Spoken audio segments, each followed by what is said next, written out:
2.5 million downloads later, we are still loving doing this podcast. It is, it's a hobby of mine and Alex's, and it's like one of the key things I look forward to. This work is so sacred to us, and it hurts, but we love it and we do it. And, we've been pioneers creating palliative care, creating a hospice across the country.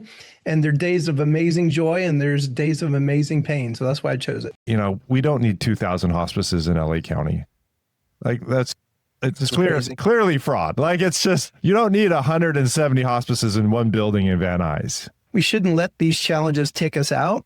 What will they say about us a generation from now? Just like how we're talking to the IRAs, future, when Alex and Eric are on somebody else's podcast 20 years from now, what did you guys do in 2026 when those challenges came? I feel like this is our time. Cordt, what's your challenge? What are you thinking? What are you worried about?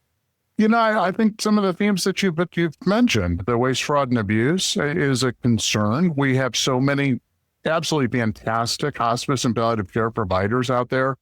And yet the country often looks at hospice as it's a, one-stop shop, like it's all one hospice, and they don't get the differentiation between the providers. I worry a little bit that it's unobtainable in the United States because we live in a system that is so capitalist and for-profit dominant, and where you can potentially end up playing whack-a-mole, squashing down one mechanism by which people are profiting off of people who are seriously ill and dying in ways that are concerning, because profit by itself is not bad.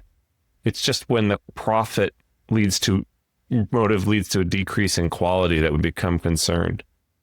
What does this look like? What's your interdisciplinary team look like? How do we define what palliative care is? Is it just like, somebody calling up and, setting somebody a squeeze ball?